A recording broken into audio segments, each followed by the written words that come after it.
Hello student, आपका हमारे YouTube channel पर स्वागत है। दोस्तों, आज हम world history class 11th NCERT के अगले चैप्टर के बारे में अध्ययन करेंगे।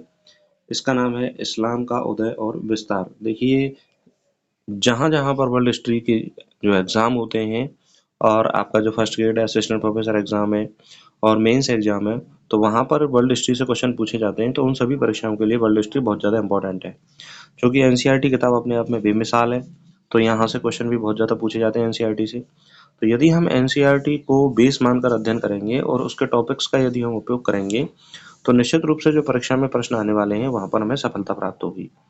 चलिए, तो इस चैप्टर को आप पूरा देखिए और जब पूरा देखेंगे तभी आपको ये अच्छे से समझ में आएगा।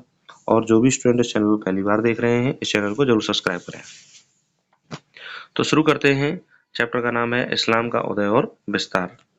सबसे पहले बात करते हैं इस्लामी क्षेत्रों के ऐतिहासिक स्रोत के बारे में। तो इतिवृत्त और तवारीख यानी कि जो इस्लामी क्षेत्रों का जो इतिहास का स्रोत है वह हमें कहाँ से मिलता है। इतिवृत्त मतलब और तवारीख यानी कि यदि कोई भी इस्लामिक यात्री कहीं पर यात्रा करने आता है और वह अपने अनुभवों को लिखता है तो वो इतिवृत्त या तवारीख कहलाता है। जीवन चरित्र, पैगंबर के कथन और कार्यों के अभिलेख, कुरान के बारे में टीकाएं, प्रत्यक्षदर्शी वृत्तांत जैसे अखबार, ऐतिहासिक और अर्ध ऐतिहासिक रचनाएं, दस्तावेज प्रमाण और प्राचीन इमारतों से हमें इस्लाम के उदय और विस्तार के बारे में जानकारी मिलती है।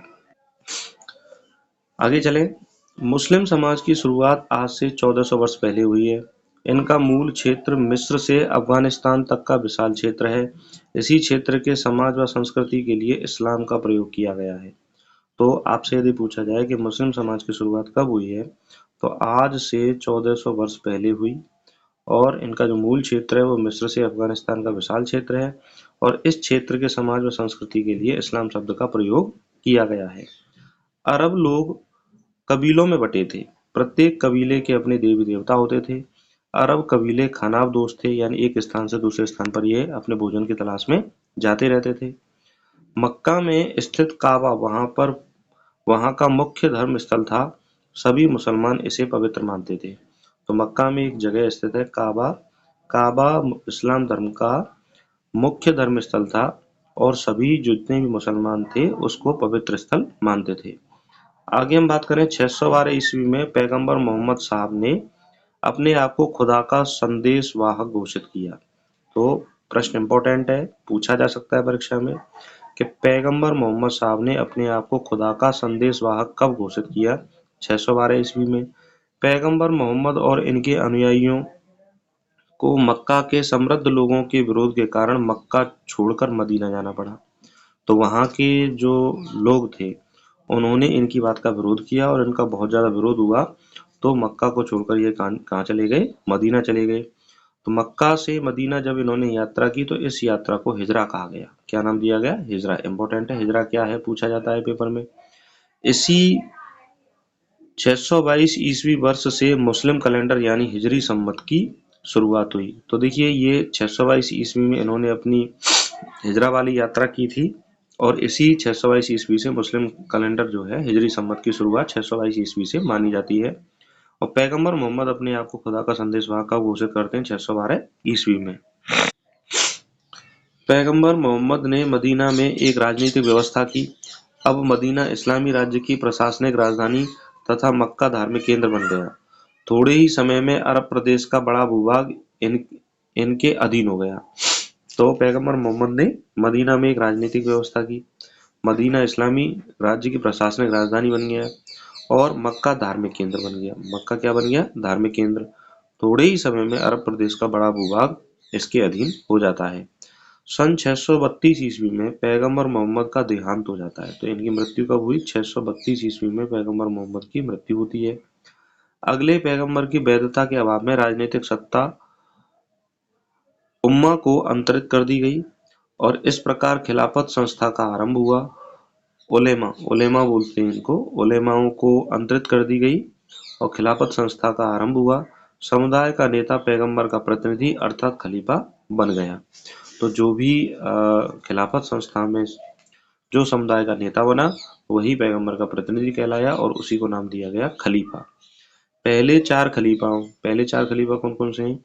हजरत अबू बकर, हजरत उमर, हजरत उस्मान और हजरत अली ने अभियानों द्वारा विद्रोहों का दमन किया, राज्य का विस्तार किया और कबीलों की शक्ति को एकजुट किया। यानी जो मुस्लिम लोग कबीलों में बटे हुए थे, उनकी शक्ति को इन्होंने क्या किया? एकजुट किया। चौथे खलीफा अली की हत्या के बाद हजरत मुआविया ने अपने आप को अगला खलीफा घोषित किया और उमय्यद वंश की स्थापना की। किसकी स्थापना की? उमय्यद वंश की स्थापना की। मुआविया ने वंशगत उत्तराधिकारी की परंपरा शुरू की, अरबी भाषा को प्रशासन की भाषा घोषित किया और दमिश्क को राजधानी बनाया। किसको बनाया? दमिश्क को राजधानी बनाया। इस्लामी सिक्के जारी किए गए और इन पर अरबी भाषा में लिखा गया। दावा नामक एक सुनियोजित आंदोलन ने उमय्यद वंश को 750 ईस्वी में उखाड़ फेंका। तो किस आंदोलन के द्वारा उमय्यद वंश की सत्ता को नष्ट कर दिया गया या समाप्त कर दिया गया? तो दावा नामक जो आंदोलन हुआ था, उसके द्वारा उमय्यद वंश की सत्ता को नष्ट कर दिया। अब्बासी वंश की नींव रखी गई। इन्होंने बगदाद को अपनी राजधानी बनाया, सेना और नौकरशाही का पुनर्गठन किया, इस्लामी संस्थाओं और विद्वानों को संरक्षण इन्होंने प्रदान किया। अब्बासी राज्य 9वीं शताब्दी में कमजोर हो गया। राज्य में गृहयुद्ध, गुटबंदी और तुर्की गुलाम अधिकारियों की शक्ति में वृद्धि हुई। 10वीं और 11वीं शताब्दी में तुर्की सल्तनत का उदय हुआ, जिसकी स्थापना अलप्तगीन द्वारा की गई। तो तुर्की सल्तनत की स्थापना किसने की थी? अलप्तगीन के द्वारा तुर्की सल्तनत की स्थापना की गई। आगे हम बात करें, ईसाई जगत और इस्लामी जगत के बीच शत्रुता बढ़ने लगी, जिसका कारण आर्थिक संगठनों में परिवर्तन था और 1095 ईस्वी में पुण्य भूमि को मुक्त करने के लिए ईश्वर के नाम पर जो युद्ध लड़े गए, उन्हें धर्म युद्ध कहा गया। ये युद्ध 1095 ईस्वी से 1291 ईस्वी के बीच लड़े गए। मध्यकालीन इस्लामी दुनिया की अर्थव्यवस्था काफी सुदृढ़ थी। कृषि को प्रोत्साहन दिया गया, सिंचाई के लिए नहरें बनाई गईं, बांधों का निर्माण किया गया। कृषि और उद्योगों के विकास ने शहरीकरण की प्रक्रिया को तीव्र किया। शाक पत्र यानी शक और हुडियों सुफ्तजा का प्रयोग बढ़ा। व्यापारिक यात्राएं भी ज्यादा सुरक्षित हो गईं और रेशम मार्ग का उपयोग बढ़ गया। तो मध्यकालीन इस्लामी दुनिया की जो अर्थव्यवस्था थी, वह क्या थी? बहुत ज्यादा मजबूत थी। कृषि को प्रोत्साहन दिया गया था, सिंचाई के लिए नहरें बनाई गई थी, बांधों का निर्माण किया गया था, शहरीकरण को बढ़ावा दिया गया था, शाक पत्र और हुडियों सुफ्तजा का प्रयोग बढ़ा दिया गया, व्यापारिक यात्राएं की जाने लगी, रेशम मार्ग का उपयोग किया जाने लगा, जिससे कि पैसों में, धन धान्य में वृद्धि हुई और अर्थव्यवस्था क्या हो गई? सुदृढ़ हो गई। जिन विद्वानों ने इस्लामिक ऐतिहासिक ग्रंथों का लेखन या शोधन किया है, वे सभी प्राच्यविद ओरिएंटलिस्ट कहलाते हैं। क्या कहलाते हैं? ओरिएंटलिस्ट कहलाते हैं। जिन लोगों ने मोहम्मद साहब के उसूलों और सिद्धांतों को स्वीकार किया, वे मुसलमान कहलाए। उन्हें कयामत के दिन मुक्ति और धरती पर सामाजिक संसाधनों में भागीदारी का भरोसा दिया जाता था। 8वीं और 9वीं शताब्दी में कानून की 4 शाखाएं मजहब बन गईं। ये मालिकी, हनफी, शफी और हनबली। तो कानून की 4 शाखाएं या मजहब कौन सी थी? मालिकी, हनफी, शफी और हनबली, जिनमें से प्रत्येक का नाम एक प्रमुख विविधता फकीह के नाम पर रखा गया था। सूफियों का उदय, दर्शन शास्त्र और विज्ञान में रुचि में वृद्धि हुई। अरबी कविता का पुनः आविष्कार हुआ, फारसी भाषा का विकास हुआ, गजनी फारसी साहित्य केंद्र बन गया। तो फारसी साहित्य केंद्र के बारे में पूछा जा सकता है कि इस्लाम धर्म में फारसी साहित्य केंद्र कौन सा था? गजनी था। फिरदौसी द्वारा शाहनामा ग्रंथ लिखा गया। तो फिरदौसी ने कौन सा ग्रंथ लिखा था? शाहनामा। धार्मिक इमारतें इस्लामी दुनिया की पहचान बनी। इन इमारतों में मस्जिदें, इबादतगाह और मकबरे शामिल थे। मस्जिदों का एक वास्तुशिल्पीय रूप था गुंबद, मीनार, खुला प्रांगण और खंभों के सहारे छत थी। कागज चीन से आया। कागज का आविष्कार कहाँ हुआ? चीन में हुआ। कागज के आविष्कार के बाद इस्लामी जगत में लिखित रचनाओं का व्यापक रूप से प्रयोग होने लगा। समूचे मानव इतिहास से संबंधित 2 ग्रंथ लिखे गए। समूचे मानव इतिहास से संबंधित कौन कौन से ग्रंथ लिखे गए? अनसब अल अशरफ यानी सामंतों की वंशावलियां, बालाधुरी द्वारा। तो इसको किसने लिखा? बालाधुरी ने लिखा। और तारीख अल रसूल वल मुल्क, पैगंबरों और राजाओं का इतिहास, ताबरी द्वारा लिखा गया। इंपॉर्टेंट है ये दोनों ग्रंथ। पहला ग्रंथ आपका है अनसब अल अशरफ, सामंतों की वंशावलियां, बालाधुरी द्वारा लिखी गई। और तारीख अल रसूल वल मुल्क, पैगंबरों और राजाओं का इतिहास, ताबरी द्वारा इसको लिखा गया। खलीफाओं ने अपने जीते गए प्रांतों पर नया प्रशासनिक ढांचा लागू किया। गैर मुस्लिम लोग खराज और जजिया जैसे कर अदा करते थे। यानी ये खराज और जो जजिया हैं, जजिया एक धार्मिक कर है। यहूदी और ईसाई राज्यों से संरक्षित लोग यानी धिम्मीस घोषित किए गए।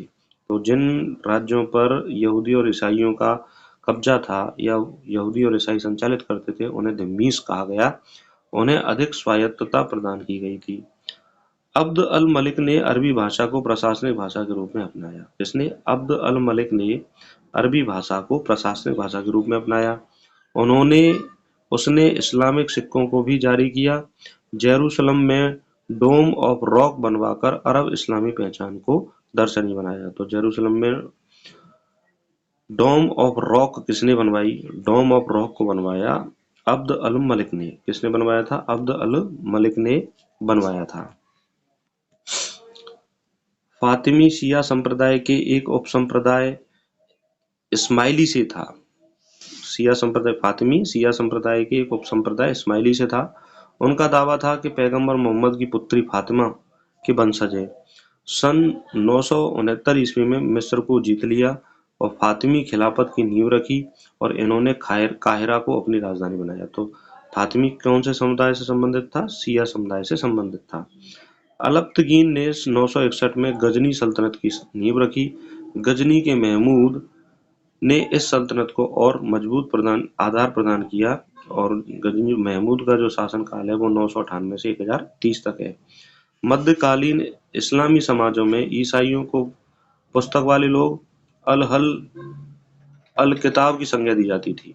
तो देखिए इस्लामी समाज में, मध्यकाल में इस्लामी समाज में ईसाइयों को क्या कहा जाता था? ये तो पुस्तक वाले लोग हैं और इनको नाम दिया गया अल किताब की संज्ञा दी गई, क्योंकि उनके पास उनका धर्म ग्रंथ न्यू टेस्टामेंट या इंजील था।